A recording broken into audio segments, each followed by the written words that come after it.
Segunda Coríntios, capítulo 12.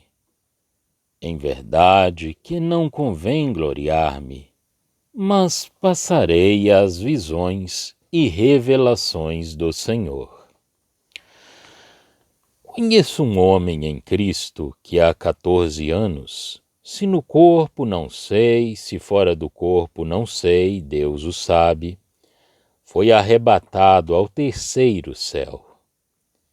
E sei que o tal homem, se no corpo, se fora do corpo, não sei, Deus o sabe, foi arrebatado ao paraíso, e ouviu palavras inefáveis, que ao homem não é lícito falar. De alguém assim me gloriarei eu, mas de mim mesmo não me gloriarei, senão nas minhas fraquezas. Porque, se quiser gloriar-me, não serei nécio, porque direi a verdade. Mas deixo isto, para que ninguém cuide de mim mais do que em mim vê ou de mim ouve. E para que não me exaltasse pela excelência das revelações, foi-me dado um espinho na carne, a saber, um mensageiro de Satanás para me esbofetear, a fim de não me exaltar. Acerca do qual 3 vezes orei ao Senhor para que se desviasse de mim. E disse-me: a minha graça te basta, porque o meu poder se aperfeiçoa na fraqueza.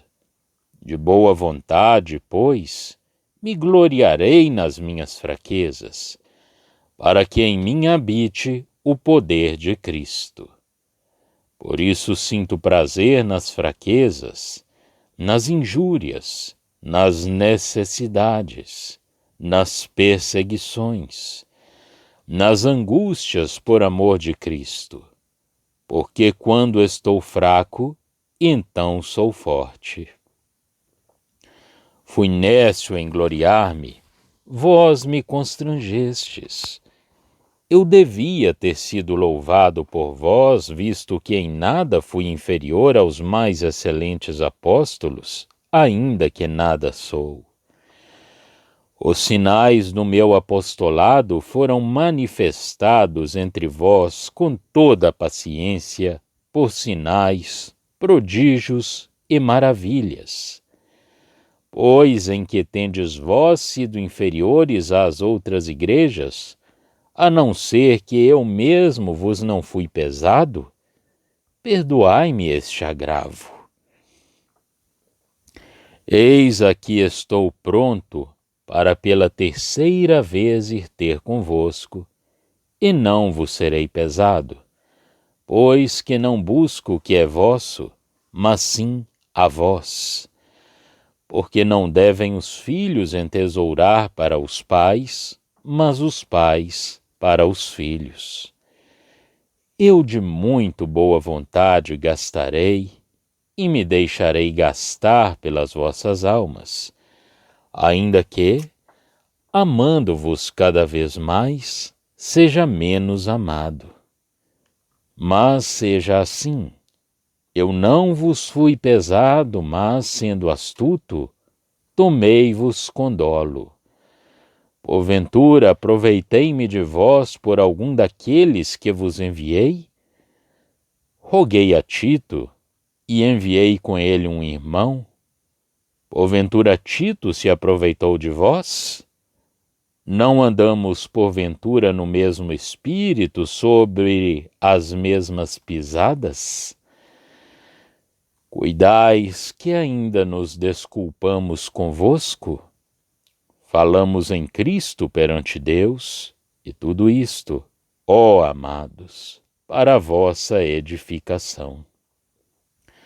Porque receio que, quando chegar, não vos ache como eu quereria, e eu seja achado de vós como não quereríeis, que de alguma maneira haja pendências, invejas, iras, porfias, detrações, mexericos, orgulhos, tumultos. Que quando for outra vez, o meu Deus me humilhe para convosco, e chore por muitos daqueles que dantes pecaram, e não se arrependeram da imundícia e prostituição e desonestidade que cometeram. 2 Coríntios, capítulo 12. Será preciso que ele se glorie? Paulo não encontra nisso nenhum proveito. Voltava a falar daquilo de que um homem, estando na carne, não podia gloriar-se. Era o efeito do soberano poder de Deus, no qual o homem não tomava parte. Era de um homem em Cristo que ele falava. Um tal homem tinha sido arrebatado ao terceiro céu, ao paraíso. Se no corpo ou fora do corpo, Paulo não tomara nenhuma parte no que se tinha passado. De ser um tal homem, Paulo podia gloriar-se. Deixava de lado tudo que poderia dignificá-lo sobre a terra, o que o elevava ao céu, o que lhe dava um quinhão no céu, o que estava em Cristo era a sua glória, a alegria do seu coração. A porção de que ele dá melhor vontade se gloriava. Feliz servo do Senhor, cuja porção em Cristo era em que, pensando nela, ele ficava contente, esquecendo tudo o que poderia exaltá-lo como homem, como diz noutra passagem acerca da sua esperança, para que eu ganhe a Cristo. O homem, o corpo, não tomava parte num poder que se não podia apreciar, a não ser que se fosse arrebatado ao céu. Mas era de um tal homem que Paulo queria gloriar-se. Lá, onde Deus e a sua glória são tudo, separado do corpo quanto à consciência da sua existência nesse corpo, ele ouviu coisas nas quais os homens no corpo não poderiam penetrar, e nem convinha um homem mortal anunciar. Coisas que o modo de existência de um homem no corpo não comportava. E essas coisas tinham produzido a mais profunda impressão no apóstolo. Elas o fortificavam para o ministério, mas não podiam ser introduzidas na maneira de compreender e de comunicar que concerne à condição do homem neste mundo. Todavia, muitas lições práticas se prendem a essa maravilhosa graça que foi concedida ao apóstolo. Eu digo maravilhosa graça porque, com efeito, sentimos qual terá sido o ministério daquele que tirava de uma tal posição a sua força e a sua maneira de ver e de julgar. Que missão extraordinária é esta a deste apóstolo! Mas ele tinha o tesouro num vaso de argila. Nada pode corrigir a carne. Uma vez regressado à consciência da sua existência humana na terra, a carne do apóstolo teria querido tirar proveito do favor de que ele tinha sido alvo, para o elevar aos seus próprios olhos, para dizer: ninguém mais, além de Paulo, esteve no terceiro céu. Mas estar perto de Deus, na glória, como fora do corpo, não sobreleva ninguém. Ali tudo é Cristo, e Cristo é tudo. O eu é esquecido. O ter estado lá é algo de muito diferente. A presença de Deus faz-nos sentir o nosso nada. A carne pode tirar partido do que fomos lá, quando já lá não estamos. Mas ai, o que é o homem? Mas Deus vela por nós. Na sua graça, Ele provê no perigo em que se encontra o seu pobre servo. Tê-lo arrebatado até um quarto céu, digamos assim, não teria feito senão aumentar o perigo. É impossível, corrigia a carne. A presença de Deus fê-la calar, mas a carne se vangloriará de ter estado nessa presença, quando já lá não estiver. Para se poder andar em segurança espiritual, é necessário que a carne seja mantida em perigo, tal como ela é. Devemos ter-nos por mortos, mas a carne tem muitas vezes necessidade de ser reprimida, para que o coração não seja afastado de Deus por seu intermédio, e para que ela não entrave a marcha, nem estrague o nosso testemunho. Paulo recebeu um espinho na carne, para que ele se não exaltasse pela abundância e excelência das revelações que tinha recebido. Sabemos, pela Epístola aos Gálatas, que esse espinho era algo que tendia a tornar o apóstolo desprezível na sua pregação, e era assim um contrapeso inteligível às suas notáveis revelações. Deus deixou a Satanás o encargo de afligir desse modo o apóstolo, tal como dele se serviu para a humilhação de Jó. Por maiores que sejam as graças que nos são concedidas, é preciso que passemos pelos exercícios ordinários da fé pessoal, exercícios nos quais somente o coração anda em segurança, quando a carne é refreada e anulada no sentido prático. Ainda que não tenhamos consciência disso, como parte ativa de nós, quando queremos ser inteiramente para Deus e pensar nele e como ele, segundo a nossa medida. Tal como o Senhor, a respeito do cálice que ele teve de beber, 3 vezes o apóstolo lhe pediu que o espinho lhe fosse tirado.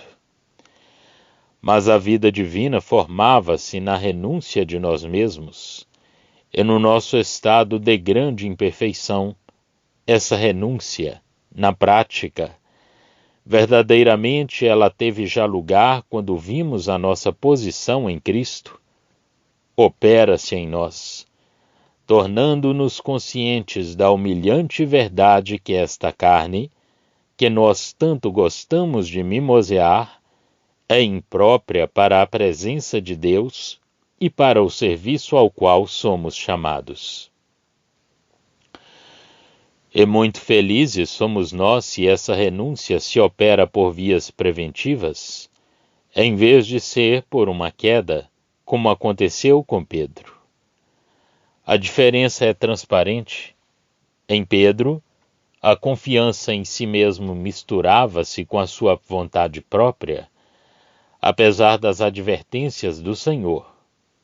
Em Paulo, embora o seu perigo viesse da carne, as revelações que lhe tinham sido feitas serviam de ocasião.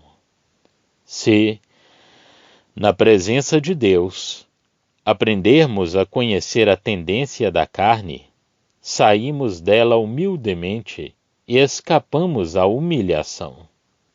Mas, de um modo geral, e em certo sentido poderíamos dizer todos, temos de fazer a experiência das revelações que nos elevam a Deus, seja em que medida for. E é necessário fazer também a experiência do que é o vaso em que o tesouro dessas revelações é contido, pela pena que ela nos dá, por causa da consciência do que ele é, não digo por quedas.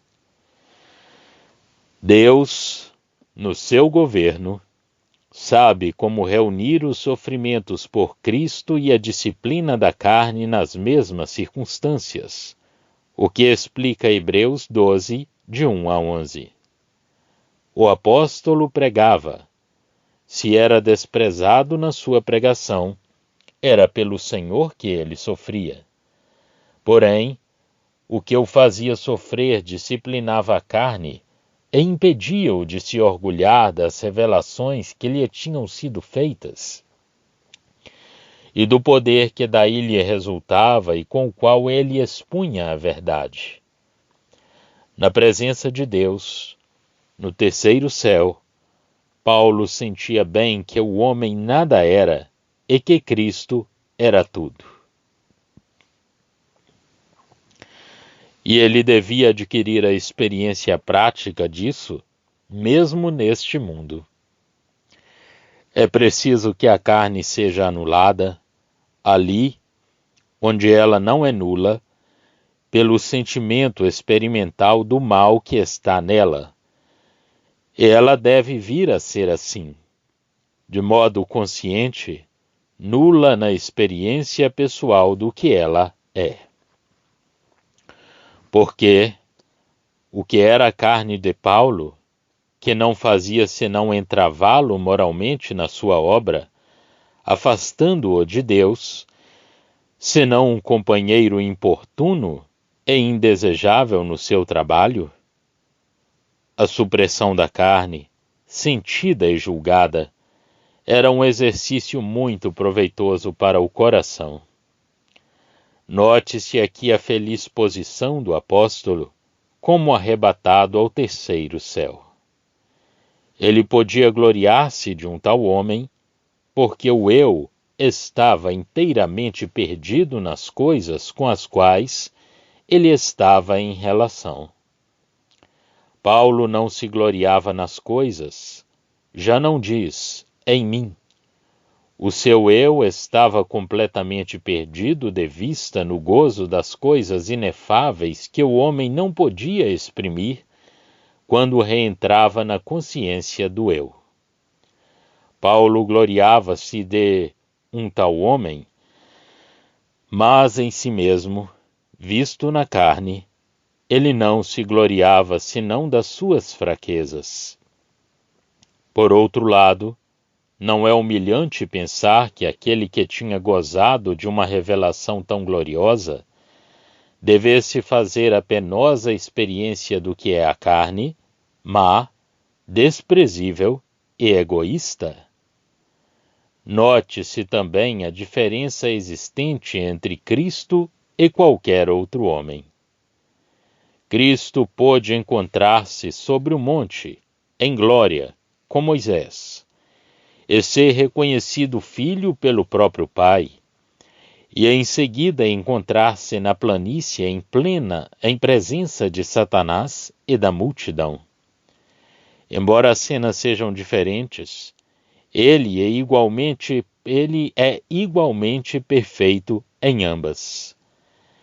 Encontramos afetos admiráveis nos apóstolos, e em Paulo, mais particularmente, encontramos obras, como Jesus tinha dito, maiores do que as suas. Em Paulo encontramos exercícios de coração e espantosas alvuras por graça. Vemos numa palavra um maravilhoso poder desenvolvido pelo Espírito Santo nesse notável servo de Jesus, mas não encontramos nele essa igualdade constante que existia em Cristo. Jesus era o Filho do homem que está no céu. Aqueles que são como Paulo são cordas que Deus toca e sobre as quais ele produz uma música maravilhosa, mas Cristo é a própria música. Notemos, enfim, que Cristo se serve da humilhação necessária para reduzir a carne rebelde ao seu verdadeiro nada, a fim de manifestar o seu poder na fraqueza do vaso. Assim humilhados, nós aprendemos a nossa verdadeira dependência. Tudo o que é de nós, tudo o que constitui o nosso eu, é um entrave. A fraqueza é aquilo em que o eu é abatido, humilhado, e onde a fraqueza é realizada. O poder de Cristo cumpre-se nessa fraqueza. Note-se que isso é um princípio geral. Humanamente falando, a cruz era a fraqueza. A morte é o oposto da força do homem.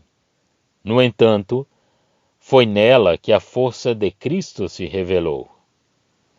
Foi nela que ele cumpriu a obra gloriosa da salvação. Quando aqui se fala de fraqueza, não se trata do pecado na carne, mas do que é o contrário da força do homem. Cristo nunca se apoiou, nem um instante sequer, na força humana. Ele vivia pelo Pai, vê João 6,57, que o tinha enviado. Simplesmente, o poder do Espírito Santo manifestava-se nele. Paulo necessitava que a sua carne fosse colocada em fraqueza, para que não tivesse nela o movimento do pecado que lhe era natural. Quando a carne tem sido reduzida à sua verdadeira incapacidade pelo que diz respeito ao bem, e isso de maneira bem evidente, então Cristo pode manifestar nela a sua força. Esta força tem assim o seu verdadeiro caráter. E note-se bem, é este sempre o seu caráter, o poder que se aperfeiçoa na fraqueza. O bem-aventurado apóstolo podia gloriar-se de um homem em Cristo no céu, gozando de toda essa beatitude, dessas coisas maravilhosas que excluem o eu, tanto elas estão acima do que nós somos. Gozando delas, Paulo não tinha consciência da existência do seu corpo. Quando volta a estar consciente dele, o que ele tinha ouvido não podia traduzir-se por essas comunicações que tinham o corpo como instrumento e ouvidos de homem como meio de compreensão. Paulo gloriava-se desse homem em Cristo no céu. Neste mundo, ele não se gloriava senão no próprio Cristo e naquela fraqueza que fornecia a ocasião de o poder de Cristo repousar sobre ele.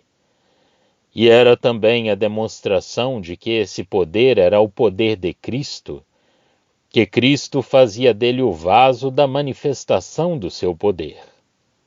Ora, isto concretizava-se por meio de dolorosas experiências. Primeiramente ao homem em Cristo, depois o poder de Cristo repousando sobre o homem. Para o primeiro caso, o homem, quanto à carne, nada é. No segundo caso, a carne é julgada e humilhada, tornada fraqueza, para que aprendêssemos bem o que ela é, e para que o poder de Cristo fosse manifestado. Há uma impulsão, uma inefável fonte de ministério no céu. A força é introduzida na humilhação do homem, tal como ele é neste mundo, quando o homem é reduzido a nada, o seu verdadeiro valor nas coisas divinas, e Cristo manifesta nele essa força que não saberia associar-se à do homem nem dela depender, fosse de que maneira fosse. Se um instrumento era fraco, como alegavam, o poder que tinha operado devia ter sido, não o seu, mas o de Cristo. Assim, do mesmo modo como, no princípio da epístola, tivemos as verdadeiras características do ministério pelo que concerne aos objetos que lhe dão esses caráteres, encontramos aqui a sua força prática em relação com o vaso em que o testemunho e a origem dessa força eram depositados. Aprendemos como esse ministério se exercia pondo um homem mortal em comunicação com as fontes inefáveis de que o próprio ministério decorria, e ao mesmo tempo com a energia viva, presente e ativa de Cristo, de modo que o homem fosse capaz de a exercer, e que não fosse ele, entretanto, quem realizasse o trabalho na sua força carnal, o que, aliás, era impossível em si. Este capítulo é profundamente impressionante. Nele vemos o cristão na mais alta e na mais baixa condição, no terceiro céu e na baixeza do pecado efetivo. Em primeiro lugar, um homem em Cristo. O que é verdadeiro acerca de nós todos é em posição, não em visão. O apóstolo gloria-se de um tal homem, e nós temos também o direito de nos gloriarmos, quer dizer, de um homem em Cristo, porque quanto ao que ele é em si próprio, deve ser totalmente aniquilado. Mas gloriar-se de um homem em Cristo, ou ser aniquilado na carne, não é o poder. O caminho é a última coisa para lá chegar. E assim, não sendo nada, o poder de Cristo está com esse homem. Repousa sobre ele e é nesse poder que se encontra a força necessária para o serviço.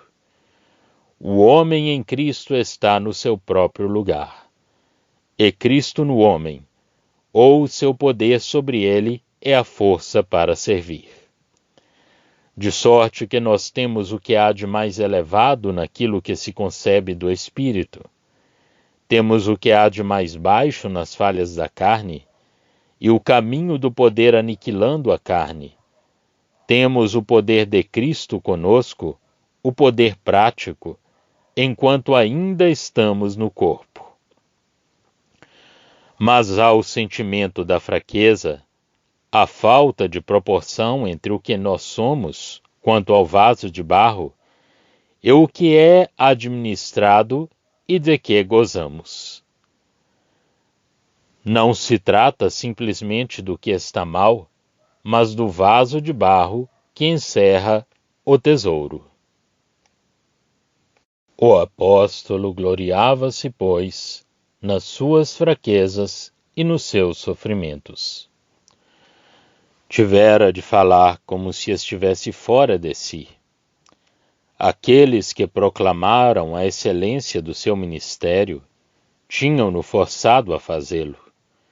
Foi no meio deles que foram dadas as mais impressionantes provas de um ministério apostólico. Se aqueles a quem se dirigia, em alguma coisa tinham sido inferiores às outras igrejas acerca das provas do seu apostolado, fora apenas por em nada terem contribuído para o sustento do apóstolo. Ele iria de novo dirigir-se ao meio deles, e esta prova continuaria ainda a falhar. Paulo estava disposto a gastar-se pelos coríntios como um bom pai, mesmo quando, amando cada vez mais, fosse menos amado. Poderíamos, talvez, dizer que ele tinha guardado bem as aparências, nada recebendo deles para si, mas tendo o cuidado de se compensar, servindo-se de Tito para, por seu intermédio, se aproveitar da liberalidade deles, mas não. Os coríntios sabiam bem que Tito tinha trabalhado no meio deles no mesmo espírito do apóstolo.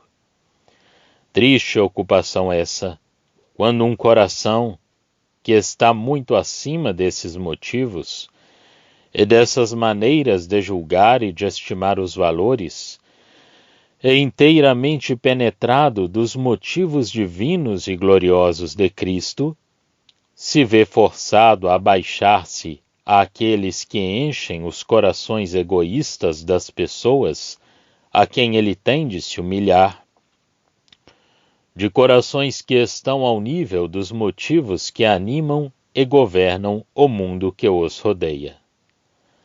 Mas o amor deve suportar tudo, e pensar nos outros, se não puder pensar com eles e eles consigo? Será, portanto, que o apóstolo tomava os coríntios por juízes do seu comportamento? Ele falava perante Deus em Cristo e somente receava não encontrar ainda, quando chegasse, muitos daqueles que professavam o nome de Cristo, andando, no entanto, como o mundo da iniquidade que os rodeava. Receava ser humilhado no meio deles, tendo de se afligir por causa de muitos que, tendo pecado, não estivessem ainda arrependidos. Já estão disponíveis para leitura os comentários do Novo Testamento e do Antigo Testamento de João Nelson Darby. Estão nos formatos de livro, e-book, também aplicativo para o celular Android. Visite o nosso site www.palavrasdoevangelho.com.